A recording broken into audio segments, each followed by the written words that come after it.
Welcome to Look, Mum, no hands. We have an amazing show today, exploring those scary choices life presents through the lived experience of our guests. Many of you will recognise that incessant whisper in your ear, tugging you to change your life, squaring up for the big jump. Whether it's career, life, family or love, there's that saying, if you're unwilling to be a foolish beginner, you will never improve. Or as I say, a life lived in fear is only half a life.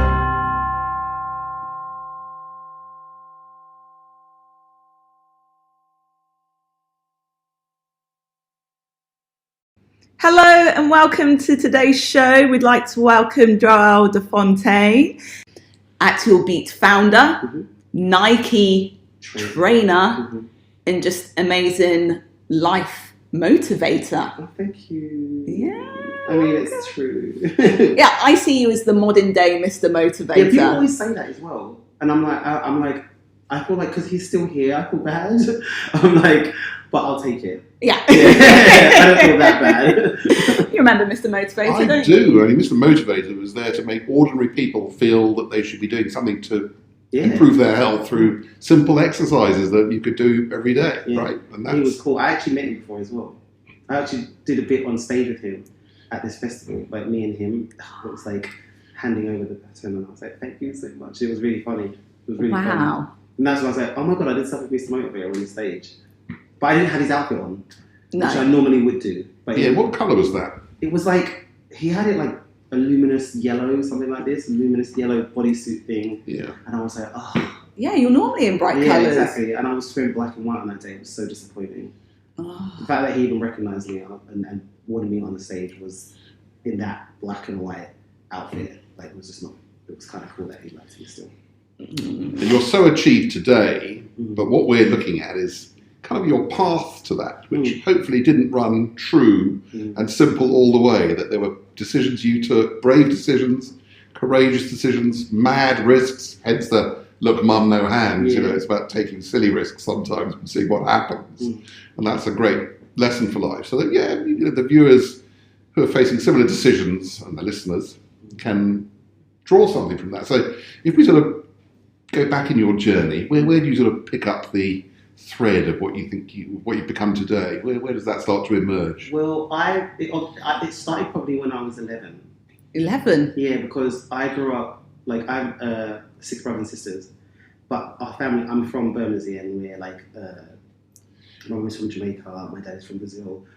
But I didn't grow up with my dad since I was probably 6, and then my mum was up until I was 11, because then she left the house when I was 11 and disappeared, and I didn't know where she went, but she taken my younger brothers and sisters. But my other older brothers and sisters were like in prison or pregnant, living in different parts of the UK. I didn't know where they were. Now this is in London, and so when I come back from school, there's nobody there. But then I was just like, okay, this is like when decisions start happening, when I was like, I have to either stay in the house or tell someone or do something, or didn't know what to do. But I just stayed in the house because I was like, do you know what? Our childhood wasn't the best. So I wasn't like, "Mummy, where is she gone?" kind of thing. I was more like, I don't know what's going on, but I've just got to get on with stuff, And so I started just living in the house and moved things around. It was a maisonette, so I moved everything into my bedroom. She left loads of stuff there, like the fridge and the microwave and the toaster and stuff. So I just took it all and put it into my bedroom, and then just started living in my bedroom like it was like a bed sit. Right. And so I think that's when my first kind of choices start happening, when I was like, okay, I can do things for myself now, so I have to live in this environment. So probably from 11, it was my first time making a massive choice, which is quite a big one to start with, but it was a choice I didn't really have a choice. Right. Do you know what I mean? So yeah, that was probably the first one for me. My first major decision of something was to just live in the house on my own. So you had to look after yourself from the age of 11? Yeah, and I stayed there until I was 15. So did you, the concentration on being fit and the understanding of, exercise as a way to joy and also mental health, which I think is something you talk about a lot these days. Where did that start to emerge?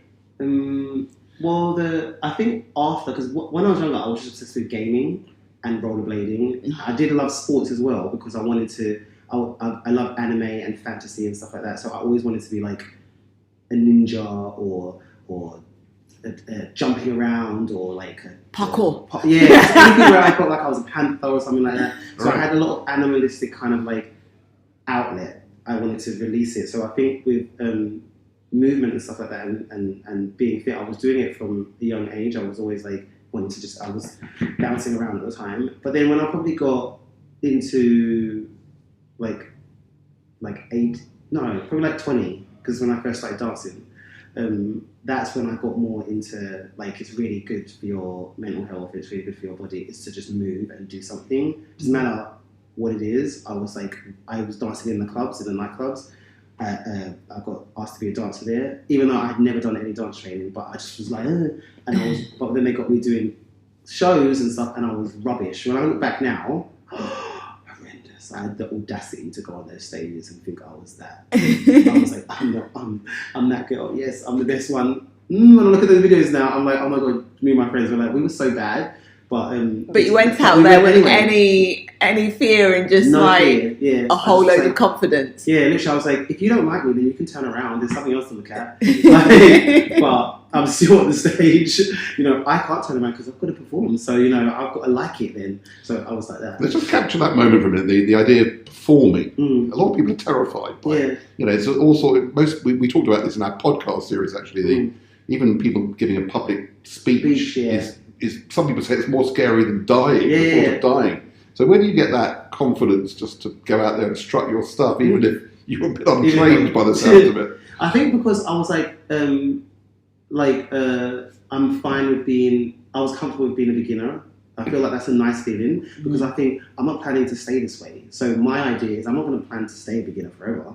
So enjoy that moment when you're actually getting to be like rubbish and be like, oh, remember when I was rubbish? I love that story to be like, remember when I was rubbish? I love showing these videos of me being rubbish because I'm like, and isn't that one of your taglines for At Your Beat? Yeah, like everyone. It's always like always be extra and enjoy the moment of being rubbish. Like the rubbish is good.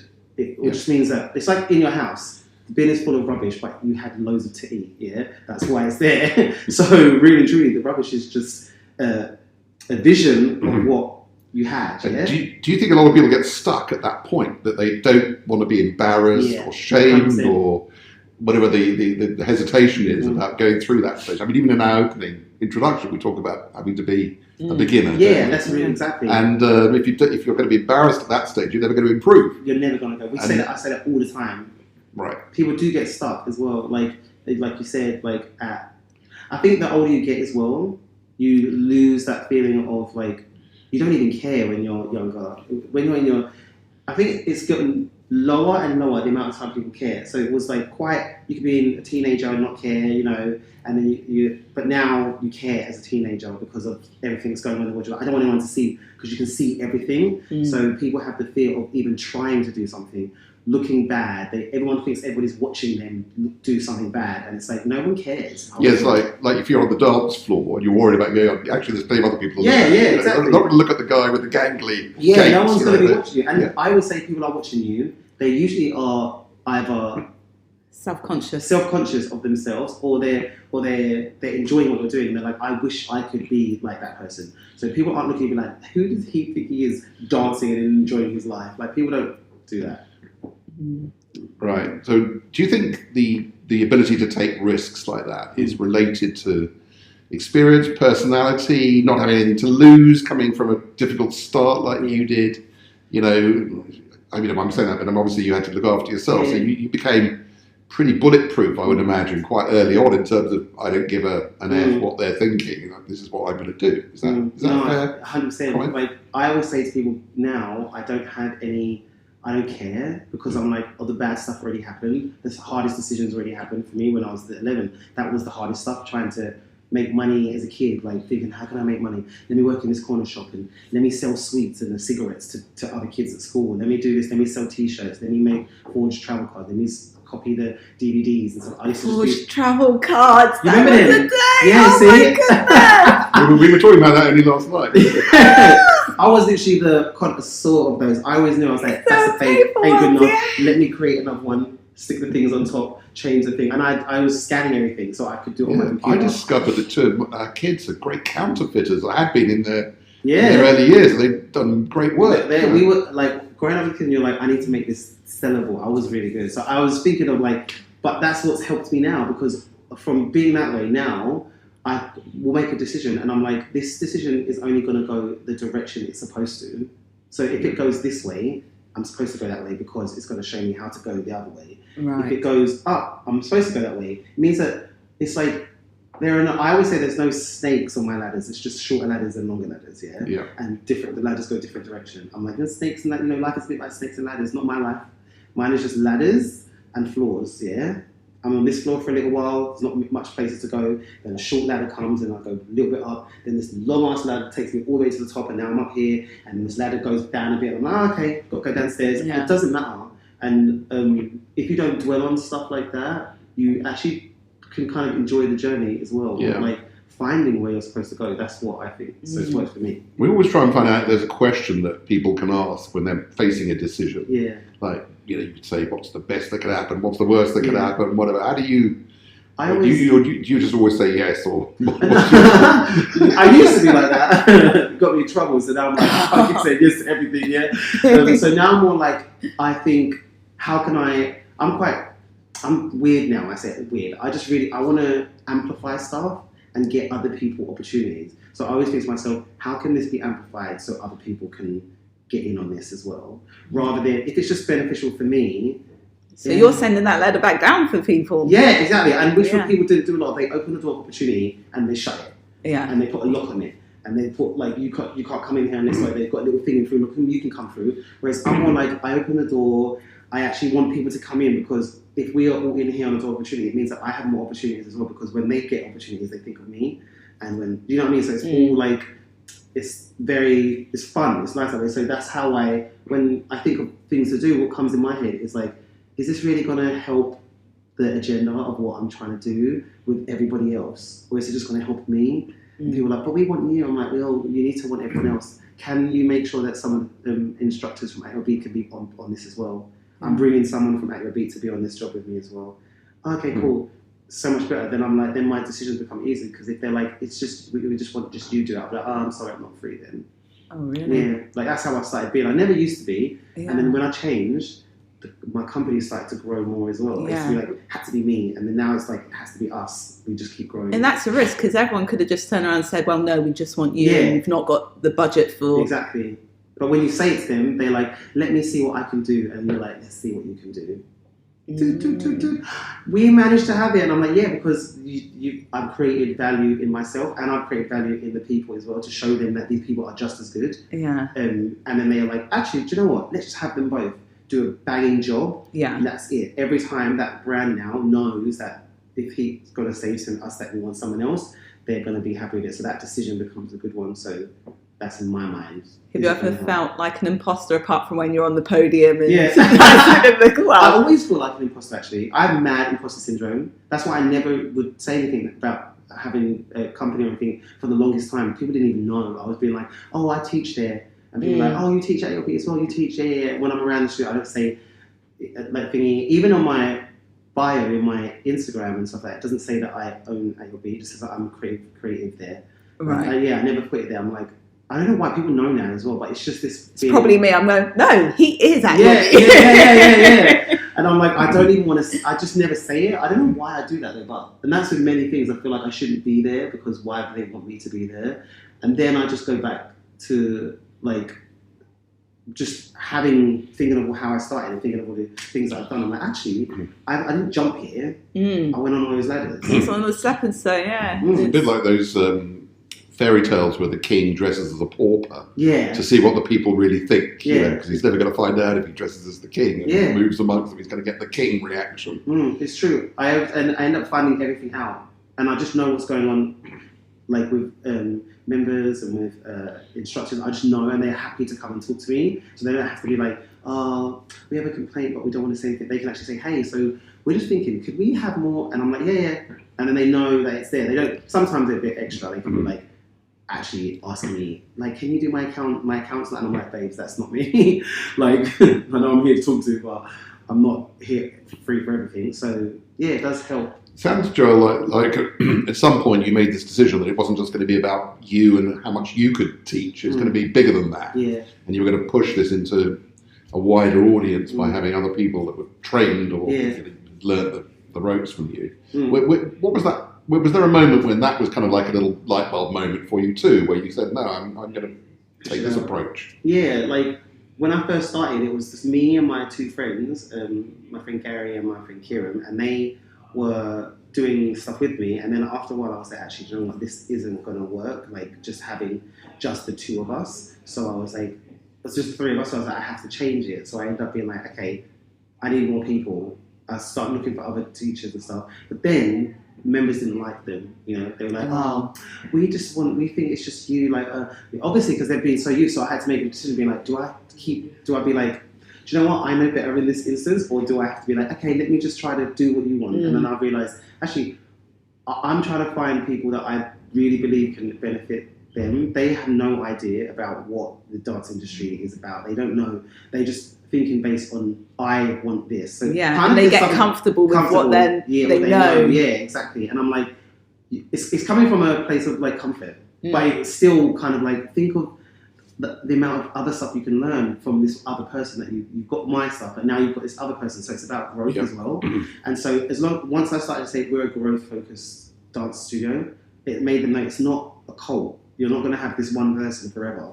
Someone else is going to come in and you're going to take their classes. Someone else is going to come in, and it's helped run the business really well, because then there's so much variety. It's allowed me to bring in Afro beats and dancehall and K-pop and reggaeton and Vogue and everything, all the cultures, because now they're not just expecting just to dance forever. I mean, do you find that you can have a student who doesn't really know what their métier is? You know, you just mentioned a whole bunch of dance styles, and they might think they're one because you taught that, but actually somebody can open them up to something, and that turns out to be much more their thing. Is that 100%. Like that happens all the time. Like people will be like, they love doing heels classes. Oh, I just dance in heels. I don't do anything else. Then they try this class that's like, I don't know, K-pop, and now they're like, oh my god, I love this vibe. I love the energy that comes from this class. And then they just keep doing K-pop. They're like, oh, now I haven't done a heels class for ages. And you're like, yeah, because you had this idea of what everybody says you need to be in a video, in a class. You're like, I need to wear heels and be sexy. Like, and someone's defined that wearing heels is the only form of sexiness. So now you've seen that, you've done this other routine, you're like, I still feel sexy. So you're like, yeah. So it doesn't come from the heels, it comes from you. And then you start, so that's how they grow within the class. And I think that, for me, is like the best thing about making a decision and then sticking to it, and then realising it's actually been the best one for everybody to benefit from. So, I mean, amongst your students, you can see the same thing we're talking about here, which is people have fixed ideas. They don't want to try something new. Maybe they're a little embarrassed about, how they'll appear. Because a lot of these things are done in groups, aren't they? I mean, exactly. Everybody can see it. Yeah. And so if you have that embarrassment problem, that fear of the new and all that, you're never going to experiment and maybe never find your greatness. Yeah, your greatness could be the adjacent dance type, and you'll never find it. We actually had an email today from someone who was like, oh, I don't want to go to this class because it's not the teacher that it usually is.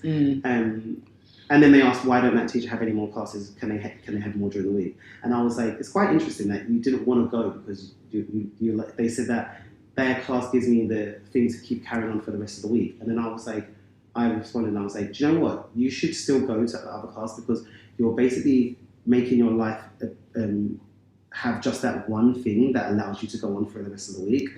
And that's not good, because then you're pigeonholing yourself into be like, I've got shit week unless I do that one thing. If you go to this other teacher's class now, it gives you more variety, more chances for your week to be good. You can end up having the whole week feeling like you can carry on. Like, you don't need to have just the one. And so then they were like, oh, actually, I didn't think of it like that. It's because I wasn't used to them, so I didn't want to go and then embarrass myself. So it's just like you said. And I was like, you're not embarrassing yourself, but you're not rewarding yourself enough either. So I was like, allow yourself to get the rewards from your decisions. Don't just be like, I'm not going to make any because I'm scared of the outcome. Sounds like when people get into your world, you give them tremendous support. But when you think back, were there detractors, people who naysayers, people who said, don't do it, it will never work, you're not right, blah, blah, blah, that you had to overcome any of that stuff and believe in yourself? Were there moments when that happened? Loads of them. And now they work for me, so it's kind of cool now. Well, maybe you can get back to the people that said... I'm like, hey, remember when you said that it wouldn't work? Like, here's your people. it's that famous line when the headmaster says, you'll never make anything if you're alive. And you're like, cut to 3 hours later. And then you're like, sitting in the headmaster's chair.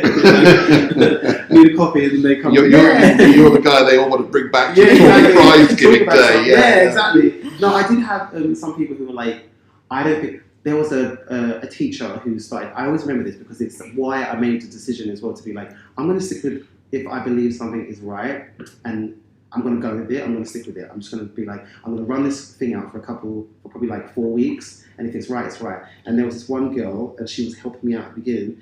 And she started going to classes, and a teacher started, and then she was like, I don't think they're very AYB. And then another member was like, yeah, I didn't feel like she's very AYB as well about this teacher.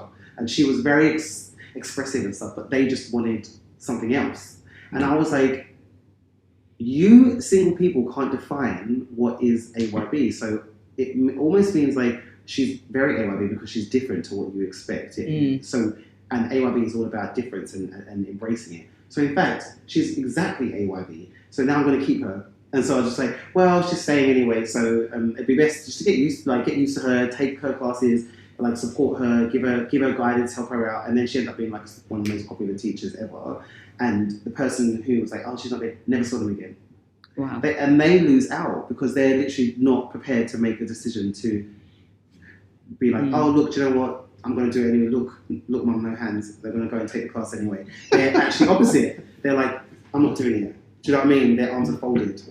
So, yeah. And then I love the fact that the reference to our title. I know, right? I'm so clever. It really was. The other thing we thought of twinning with Look, Mum, No Hands is let the force be with you. You know, the Luke Skywalker thing. Exactly. When you sort of you've got something incredibly hard to do and you stop fighting with the controls. Let it just do it. Let it happen. Yeah. Is that a moment that you recognise too? Yeah. When you're dancing, do you go into a different place? I kind of like I used to be really think too much. I used to overthink and be like, look in the mirror at other people all the time and be like, am I doing it right? And then I started being like, you've just spent an hour learning all the moves. They're in your head, but you are blocking them because you're thinking, do I know them? You're not just thinking dance. You're thinking, do I know the dance? Or what's the beginning again? Am I going to come in at the right time? Yeah, am I doing it at the right time? Is it 5, 6, 7, 8? What is your arm doing here? You try to find all these blockers so that you don't do it. So you be like, I was right, I was rubbish. I just couldn't do it. So I'm just not. Whereas if you just be like, do you know what? Just dance. And I see that's when, for me, that works when I just think like that. Just stop thinking about, you're dancing, so that's what you should be thinking about, dancing. You shouldn't be thinking about all the other stuff that surrounds it, because it's not relevant to what you're trying to do in that moment. You're trying to do something in that one moment. So just think of that one moment. Yeah. I mean, we're trying to give people practical advice through this show. I mean, it's clear from what you said that you actually have to put in the hard work. You know, when you stop thinking, it's because you've done the work, right? That you can allow yourself to trust yourself. But I mean, there are people that always looking for shortcuts and ways to sort of cut corners and whatever. I mean, what's your advice on just on the discipline, the work ethic? I feel like it depends on what you're doing. Like, so if you're trying to learn to dance here and you want to get better and you're scared to go to class, there are other things you can do as well. So for instance, if you wanted to be better at dancing, you're like, I don't want to go to class so much because I get anxious. Okay, so do everything online.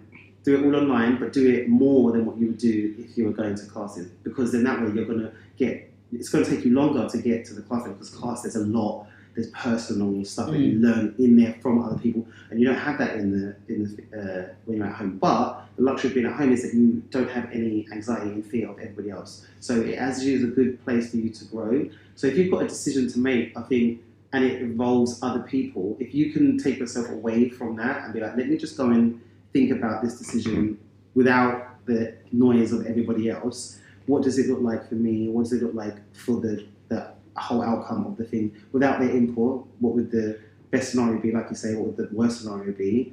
Can I carry on from the worst scenario, or is it the end if it's the worst scenario? So you just find all those things, kind of like doing a spider graph and just going out and writing all these outcomes and all these things, and then being like, does that stop me? No. Does that stop me? No. Does that stop me? No. Does that stop me? Yes. Okay, so what can I do from that one? That's how I think. It's like a big web of like stuff. But it just goes really quickly in my mind, and I'm like, go. Yeah. And then that really helps me. So I think there are practical things you can do to make your decision like easier to make. But once you decide, I say this to people all the time, once you decide, just do it. Yeah. If you leave even like a space for someone to come in, like you said, the naysays, well, I'm just playing devil's, I don't want you playing anything in my game, yeah? I don't want you playing devil's advocate or anything. I don't need to hear it. I'm going to do it. You know what I mean? Like, so it's 100% commitment and hard work that goes with it. Because I know I'm coming back to that point, but I think it's an important lesson. Almost all successful people, whether it appears they've been doing it, they might look like the swan with all the works going on hidden under the water, but they are definitely put in the work. Yeah, 100%. If you try to do something shorthand, people are going to find out anyway. Like, it will happen that it will crumble. It's like you're trying to play Jenga with paper. Like, it's not going to work. Do you know what I mean? Eventually, it's just all going to drop down. Yeah. You can build it up, and then and you get it comfortable, but just one little blow, and the whole thing is going to drop. But if you use the proper bricks, then it's going to take a lot longer to top. Yeah, so you can build a house of cards, or you can build your house with like titanium. So Joel, have you had a mentor at any stage? Because you've had this incredible start in life where you've had to look after yourself from a very tender age. But at some point on the way, was there somebody you could turn to who helped you make some of these decisions? Not really, no. Like, because I'm not really close to my family either, because I didn't grow up with them, so I don't speak to them. So but I do think all the people I met are my mentors without them knowing. Do you know what I mean? Right. So I think I make sure to have good people around me that are different to me as well, so I can take their view and their like lived experiences as well, and kind of see how they always just inspire me anyway, or they kind of make me know what not to do as well. So I've got people who are around me like, okay, I'm not going to do that, because I see it's not working yet. So I think everyone around me is kind of a mentor in their own way. It's just how much of the information that I take on to start using to make my decisions. So it's actually once I started working one place, I started working in Shoreditch House. That was my second job, I think, whatever. And I met so many people there. They were all interesting. They were all so cool. I learned so much things from their jobs, from what they were doing, what they were up to. Do you know what I mean? And I was like, I didn't just be like, oh, this person's this. I was like, find out about them and then keep connected to them. And then they end up becoming mentors for me anyway, because I just watched what they're doing. It's funny because from other interviews we've done, most of our interviewees, I guess, can point to a moment. It was like a drink in a bar or something where they met somebody, and then maybe that person received a call, and it was just one of these happenstance things. But you have to be out there. Yeah. I mean, there's this famous quote, isn't there? The more I practice, the luckier I get, or whatever. I mean, that moment when you decided to come to Shoreditch House. Yeah. Was there something there that you might not have done it? Well, I might not. If you hadn't done it, your world would have been completely different, right? There was actually a moment where I could have not worked here, and then it could have changed everything. Mm-hmm. And there was the head of members relations, which is called Vanessa. Sorry, I was going to say Jessica. Vanessa. She came and saw me, and I'm very straightforward, so someone came to the thing and they said something, and I was going to not work here anymore, and I was like, I'm not going to work here anymore. These people are just extra.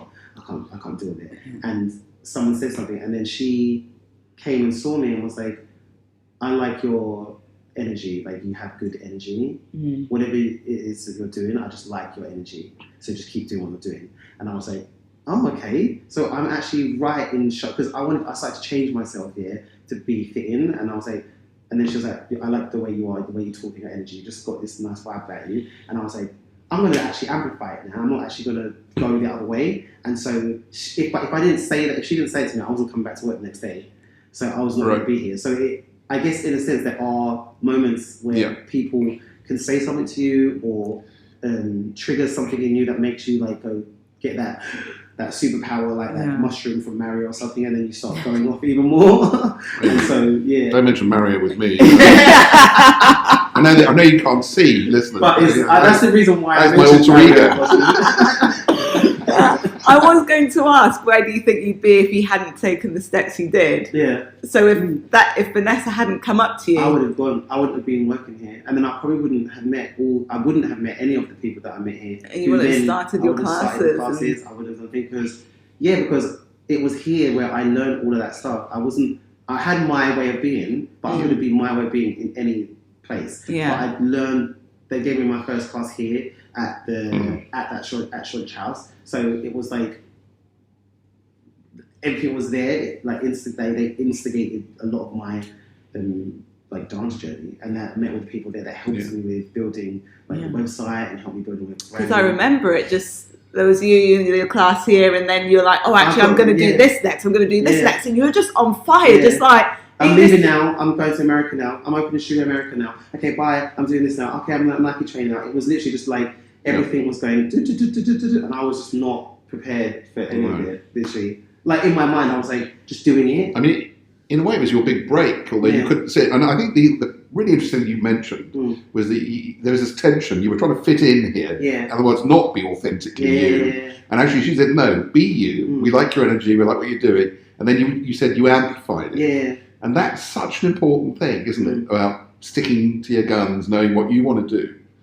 And you could easily have gone off in a huff or something, and then you'd have needed a different career. Yeah. I can't believe you wouldn't have been successful somewhere, but you're super successful, and I think the road ahead. You're still a young man, so I mean, finished yet. Exactly. You're only just beginning. We can talk about that in a minute, but if you'd said no to that, and as I said in other interviews, we hit upon the same moment of people saying no to something and just realising it was a ridiculous thing to do because it closed so many doors. You just go stop, and then you're like, that's it. And that was the moment where I would be like, so the listeners, people really need to think hard before they cut off any avenues. 100%. And try and be authentic, right? And understand. Being your most authentic self, it sounds so like, I know. It sounds it, but it's really true. Like, all the good things they'll come because you yourself. Yeah, well, that's the reference to the whispering in your ear, which we have in our introduction, because that was my whispering telling me to change. Yeah. And be different. And I was like, you need to change yourself because you're too extra here. Like, you're from South East London, your accent's too strong, they're going to be like this. And I was like, okay, let me just try and change it. And then after, I was like, this is long, man. Like, it shouldn't be this much to just work somewhere. No, it shouldn't be. And having you in Shoreditch House was a breath of fresh air. There was like, diversity is coming, and there's someone with a different energy, and people held on to that because I was taking loads of classes in the gym then, and you'd hear people come out just like, oh my God, I feel so great after that, and like his energy just really encouraged me, and like you give a lot to everyone that you meet, even if just passing, you stop and have a chat. I bumped into you the other week, and you're like, oh my God, where have you been? Like, it's nice to have those encounters and those people that you can be like, oh yeah, they're a ray of sunshine, and it's important. Yeah, I think it's really important, and I always say as well about when you're saying like not cutting off, making decisions not to cut people off. I'm always like, I just be normal and my normal self, like how I am with every single person, because you do it and you don't do it because you're doing it. They could come back and ask me to do something. You just do it because it's so much easier. Like, and it's nice to remember things about people, or to spot someone on something and be like, oh my God, when I spotted you on the show, I was watching the show on Netflix, and I was like, oh my God, like, there's Sarah in the front, like, being like, I don't like these decisions of this event thing in the show, and I was like, oh my God, it's so funny to watch her be like pissed off in this thing. And so you see people, but then if I was just not really bothered, or I wasn't trying to make connections with people, I wouldn't notice anything, and it'd be so self-obsessed and just me, and anything that can make me grow. It's about they need to like me and stuff. Yeah. Instead, remembering everybody is like part of your journey as well, and can help your journey go further as well in the future. You just never know. It makes life so much more colourful, I think. Not only shaping and encouraging people with your dance classes in your studios there, you're a Nike trainer, ambassador, representative. Trainer, like, that's the top part. a thing, trainer. So I want to be a trainer. Okay. Yeah. Trainer's the top. Yeah, I'm a Nike trainer now as well, which is crazy because they just find you. Like you don't do it. I didn't do it. What do you mean they just find you? Like they're skulking around in your classes and in your like existence and stuff, like looking at things. They have insight people that do stuff. So I never knew that they were watching or anything. And then they just approach me and be like, hey, through your email, they find your email and they're like, hey, we want to have a conversation with you. And then when I did it, I was like, yeah, they want you to be like a Nike trainer. I was like, okay, I'm not a personal trainer. And they're Right. like, no, but we want you to be specific for dance and movement and get people moving. And so, okay, cool. And then that was that. After that, they start seeing some more things about, come to my more classes first and see me doing things and then get me involved. And then I become on their books as like a trainer. Right. And it was like super cool because I was like, oh my God, I'm so different to all these other people who were like proper like fitness, like obsessed, kind of like muscle people. And there was actually, at the time when I started, in the Nike team, there was more diversity, but in the fitness realm world, there wasn't. So I was like, where are you going to plot me? I wonder. Right. You know? And so they had their plans and they had their visions of what they feel the industry needed, and they thought that me and some of the other new ones that joined as well was what was missing. And now, 3 years later, I can actually see that it was true. It was missing these types of people and these types of energies. And now we're just going from strength to strength. And now the company is like a Nike partner as well. So, Okay. and I've managed to get teachers to become Nike dance partners as well now. So there's a selection of them that got on board to be like partnered with Nike in their own like world, not as me, but with their own thing. So it's like adding more and growing people, giving them the opportunities as well, rather than being like I don't want any dancers on here, just me. Right. Vibe, you know. So it's been really good. Has there been any point where all of this has been happening, stuff is coming to you, but then you thought, I actually don't know where this is going or what's happening or how I've got here, and you just kind of, have you had a freeze moment? Sort of a pinch yourself moment. Yeah, or just... Is this really happening? It's like, how long can this... How can it last? Have you run off the cliff and not fallen because you didn't look down yet? When I did, it was in a lockdown actually, because the lockdown happened and I was like, oh my God, like we had a good structure from my company. We started doing online classes anyway, but then there was stuff I had to do with Nike as well. So then they got me to do this one thing, which was like all the people in the world, like basically like dancing through this Nike channel with Rosalia being on it as well. And it should have been interviewed in the match to dance to one of her songs and teach everyone. They're all at home. And I was like, and they send you all the stuff in the post, how to set up your whole room with a camera and this and mic, and you do it all, and they do this test thing, and you're like, it's like a TV show but in your house. And I was like, this is so weird, like this is just not normal, like this is like why, like I in my house as well, that made it more feels a bit like the Truman Show. Yeah, I was like, now I'm doing this and I've just got to get on. I can't see anything either, so I can't see. I could just hear how it's being received. So I don't even know what they're doing, and I was like, oh my God, it's like there's thousands of people just doing it, and I was like, oh, this is so weird. Like when you turn and then you turn it off, and then sit back down on the sofa like it's just normal, and you're like, what? This is not normal. Like this is very weird. Like, and those moments, I like those moments though, because then they're basically like gems of your decisions, you know, that you made before. They're gems that you get to take out and look at every so often and be like, oh, such a shiny gem, put it back in your cupboard, yeah? So those pinchy moments, like, are really epic. Like, they've happened with quite a few now. This year and last year, this year and last year, and more to come, where I'm still going to be like, oh my God, I can't believe we've just done that. But the good thing is when you get to do it with other people. So we can all pinch each other moments. It's kind of like, those are the best things, I think, because then it's shared experience. And I think that's like awesome. Yeah. So you're now sharing your moments with your friends and your colleagues. There's not so much of the hey mum look. Yeah, it's like... Or is there a bit where you think in the back of your head, look, I've done all of this? Yeah. I still think that. Like, I almost feel like I know my family is looking at stuff being like, oh my God, like Joel has been killing it. Like, and I always say to people when they tell me, oh my God, I'm watching you, you're killing it. And then I'm like, it was already dead. like I'm not killing anything. It's dead. I already knew what I wanted to do, and I was going to do it anyway. So I didn't think of myself as like I'm killing it or I'm slaying it. I always just feel like I'm doing what I'm supposed to do.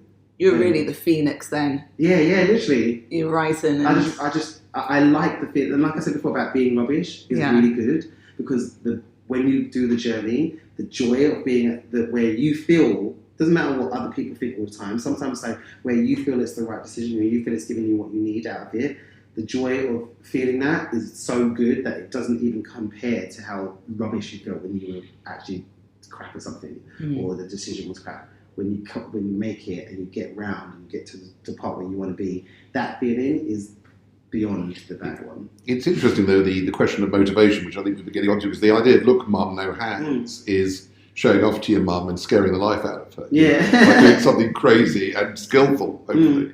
You've probably been crashing a few times around the corner, which you didn't see. You might have seen the knees come in bleeding.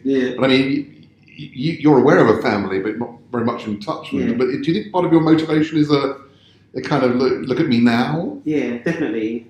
It's kind of, I always said before, I want to be super, super, like as a kid, I was like, I'm going to be super, super successful and stuff like this, and I'm going to do really well because I want them to see that, look, I didn't need. So I was still saying, look, no hands. You left me age 11 in the house on my own, and you thought you'd ruined my life, and now look at me. And it almost like bleeds into like other family members and stuff like that. I'm like, this is what I've done with this, with what you've given me. Like, you're all together still benefiting from each other and like whatever you produce from it.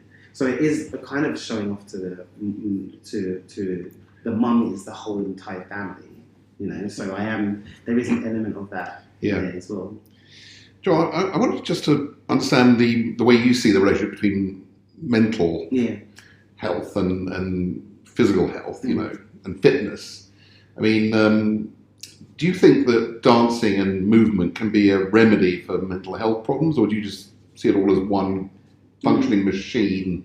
If you don't take care of both, something's going to show up somewhere. Yeah, I feel like doing fitness and physical fitness of any type of like gym and stuff like that can help with your mental health. Like everything can help with your mental health. Because you're creating like energy. And endorphins just make you feel good. So those things are great. They give you that. You feel great in the gym. And you can be by yourself and you get it. You can be in a gym class and you can get it, X, Y, Z. But then there's dance, is another type of energy that you can't get in any of the other things. You can't. It's only in dance. And I think that one really helps with confidence, to just walk down the street and stuff like that. You can go to the gym all the time, but you're still not confident to walk down the street, so it's not giving you that level of like confidence. You could go to the gym all the time and you'll sit at the party like this. You see them all the time. You see the big muscle people just like, sit at the party with their muscle tees on, looking good with their drink, holding their drink. You see the girls just there like, I'm not going to, I'm not going to, don't want to dance. Glammed up like there's no tomorrow, but they're not going to dance, not going to do anything because they've got no confidence. They're in the gym all the time. They've got pictures on their Instagram of them in the gym looking on, but when it's the reality comes, it's just not there. Whereas I think in dance, that goes in, permeates your brain. And the reason why I think it does that is because it's like something from a kid. When you're a kid, you just dance. You don't even know what we're doing. There's natural rhythm in young children, isn't there? Just do it, and you almost want to perform and show off.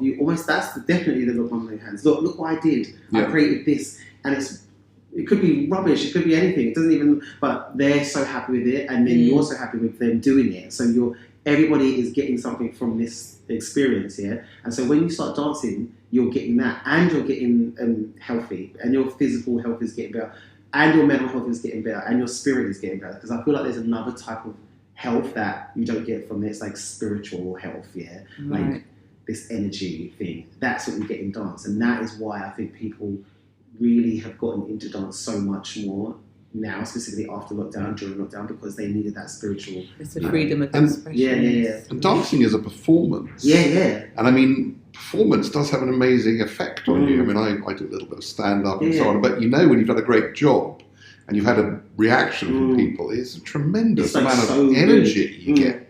You can't get that from pumping iron. No, exactly. No one's going to be like, wow, go bro, you just did this. They may do it in some places, but it's specific to the bro culture in that sense. Whereas if you're in the gym on your own and you do some workout, even if you hit a personal best, you're not always going to be like, oh my God, that was amazing, that feeling, I want to do it again. Like, but you do get that when you perform, like you say, on the stage and you've done something and everyone's like laughing their butts off and you're like, that was awesome, I want reactions like that all the time.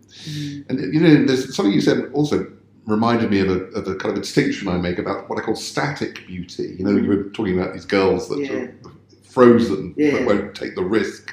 And this kind of dynamic beauty. So in other words, a woman who moves, whose energy is beautiful, you know, she might also be physically beautiful, but she's got something about the way she moves and uses her body. Even the walk. Even there's something so attractive about a man who is willing to dance, who can dance, or just get up there, and it could be so silly, but you watch them and you think. It's just, I always think it's kind of like people. I think it's like it is a confidence thing, because it's like you find the confidence to try is attractive. Like the confidence that these people want to try something is really nice to see, and it's attractive. And you're like, I'd never dance. Oh, I'm awful. I could never. I'm like, yeah, but did you want to stay that way? Like, or do you want to try it? They try. Okay, I'm going to try it. I'll be like, oh my God, really? And then I'm so surprised that these people do it, and it makes me like them more. When I was at university, I actually did body isolation. I could do all sorts of things that are not normally possible in terms of keeping part of me still. But I was with a friend who was really, really embarrassed about dancing. He went on to become very senior at the Bank of England, actually. But he invented this thing called ugly dancing. And he would say, I'm going to do some ugly dancing, which gave him a great cover story. So, you know, because then you look at him and you that is seriously ugly, man. but you're killing it. That's the thing. He's like, if I'm going to be bad at something, I'm going to be the best at it. Like, I'm not doing the things in half. But that's a good way. I always say to people, we say that in class, like one of my friends always says, be wrong and strong. If you're going to get it wrong, do it really, really well. Just be wrong. Don't try and be like, oh, I did it. Just be like, okay, I've done it wrong, whatever, and carry on. And that way we're like, yes, like it actually ends up that you're really living for the person that does not care that they just did it wrong. The ugly dancing thing was brilliant. It's a very good way of doing it. What about the future? Where do you see anything going? I mean, I totally get that you're trying to influence as many people as possible through your associations with Nike and your school and teaching people and everything. What's the next move? If I can, that's a good question. That's a good one, actually. What's the next move? What's the next move? And I'm like, well, it's 5, 6, 7. I feel like I want to do. I want to do more things for community stuff. So I'm doing stuff now already with like Southwark Council helping. It's like Southwark stands together projects and things where I'm helping like schools or communities as well, where they have like underprivileged people living there or just marginalised communities, and helping them get access to knowledge and stuff like that within that area, and just being like a mathy person to help them get it. Because otherwise they'll be like, I was like, I'll be your mathy person. I'll go on and say all the things to this police officer that you wouldn't say. I'll say all the things to this like council head that you wouldn't say. I'll do it. I'll say it because I don't care. So, and I'm happy to be mathy and stuff like that. You care so much that you don't care. Literally, I'm like, I care, but I don't care what they think about me saying stuff. So I'll say all the stuff that you wouldn't say. So I think I want to do more stuff like that. But then I want to continue to make people be inspired to do stuff, but I want the people who work with me to be inspired to do stuff like that as well. Because I think people just don't realise that there's a lot of power in like doing things for people that are not the same as you, or that used to be in the position that you used to be in, or you've never been in that position before. Like there's so much power in it, like that you get from it, and it's not like, look what I'm doing nice things. It's not like charity. It's work, but it's rewarding work as well as on the side doing the commercial stuff that gets you all the stuff that you want and stuff like that. It's like you find these people, you find gems, you find stuff that you wouldn't find anywhere else. And so I think I want to do more of that and extend that and see people rising to the same challenge and the people that I work with. So our dance community is just a lot more diverse in a sense of what we do as dancers as well, not just what we look like as dancers. That's what I'm doing. That sounds really great. That's my plan. I think that idea of kids that haven't had an even break in life. Yeah. I mean, it's interesting because sometimes when you don't have anything to lose, you can take big risks. 100%. But if you've also been the sort of person who's had the stuffing kicked out of you all your life and always told you're never going to make anything of yourself, you need help to get over that. Yeah. So you're prepared to take a risk because you've got nothing to lose, but you also have got no trauma, the no trauma. Belief in No belief, exactly. You've got to get past that stage. And that's the thing that I always want to do is like you get those people like that, and even people who have had great lives as well, but they still have the no belief in themselves, because that can happen as well. So it's like getting everybody, but making sure at the forefront is people who have not even had the opportunity to begin with. But I don't want to exclude people that feel rubbish still. Do you know what I mean? Because they need help as well. So it's like just spreading, get everyone on the same page, so we can all just read the book together rather than passing the book down and read it together. No, we'll attach some information so people can find out more about you. Is there anything you want to say to people that might be encouraged? Hopefully will be encouraged by what you have to say. You might now be thinking, I'd like to join one of those classes. You have to keep checking these podcasts because they're really good, because it's talking about things like this that we forget. We just talk about business all the time and stuff, but there are things, these triggers in the mind that now when you was mentioning it, I've actually thought, I'm finding realizations within this podcast alone for myself. Well, you mean this conversation's opened up thoughts for you? Yeah. So I'm that's good to hear. Maybe I'll go and do this now. So you've got me with my thinking hat on as well. So I'll say people to that. But also, come and check us out at ALB classes. We have classes every single day. It doesn't matter what level you're at as well. Go and enjoy being a beginner whilst you still have the ability to do it. Don't wait for it to happen. If you like music, if you like movement, if you watch videos and you love it, go and be part of it as well. And also there's community. If you don't know anyone in London, if you move to London and you don't know anyone, that's what's really good about ALB. It's a really cool space to make friends and just be in a place where you enjoy doing stuff with people that you don't know. Saying hello to strangers is actually nice when they say hello back as well. So it's that type of place. Okay. So people should make that first move. Yeah. And, who knows where there. No one's looking at you. Yeah. They're always looking at the teacher or themselves. No one cares about you. Yeah. No one's judging you. They actually love you without meeting you, basically. That's what it's like. I've got one last question. Yeah, go on. I know you say at 11 you're on your own. What would you say to your 10-year-old self? Now you've lived the life you've lived, what would you... I would say to my 10-year-old self to kind of learn to control all your kind of energy. I mean, funnel your energy into one of the things that you're good at, rather than running around doing everything because you just can't contain yourself. Because I was like a crazy child. I was running everywhere, doing everything because I wanted to be seen, because I was the middle one. So I wanted to be recognized. But I was you just need to recognize yourself. So if you funnel all of that in, you can put all your energy into something that you're really good at, and you will be recognized. So you don't have to do everything to try to be recognized. You just have to do something really good. And so that's what I'd probably tell myself.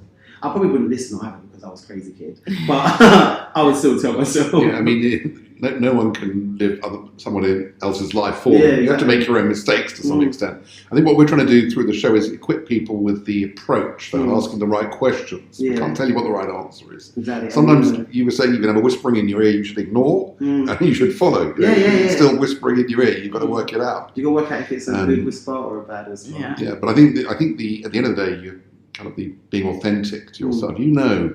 Deep down, most people will know deep down what's right for them, and they can hear endless advice and have endless mentors or learn from other people's mistakes and examples. But at the end of the day, you're unique. Your path is unique. You have to work it out for yourself. Only you're going to walk it.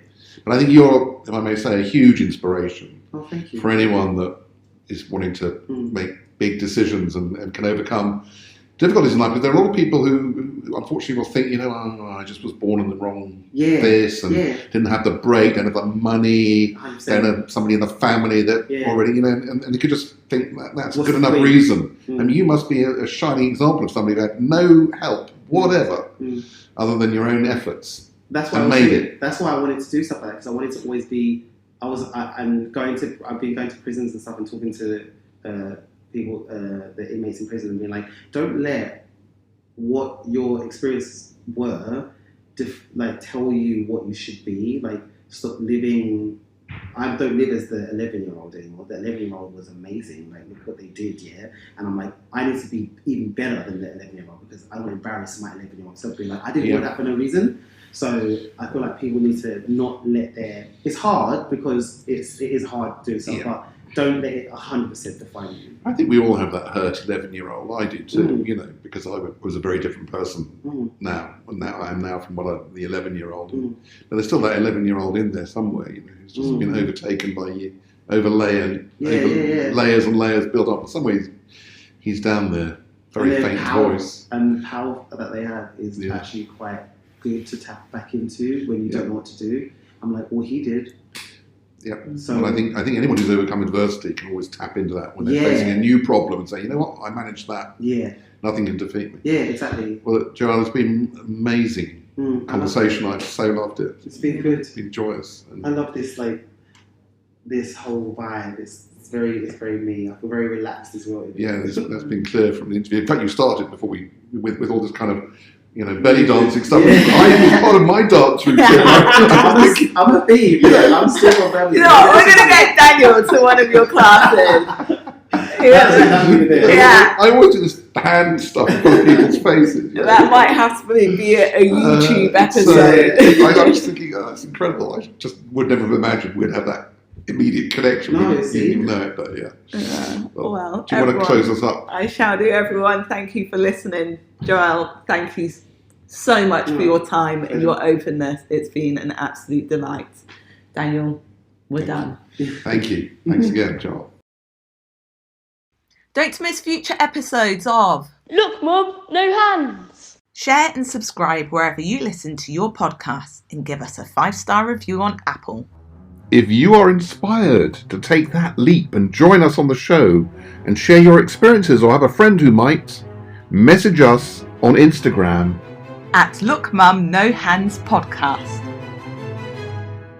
This has been a Talks with My Neighbour Productions, produced and hosted by Sarah Sharman and Daniel Confino. Music by George Twidell, artwork by Jane Confino, and title voiceover by Joshua Sharman.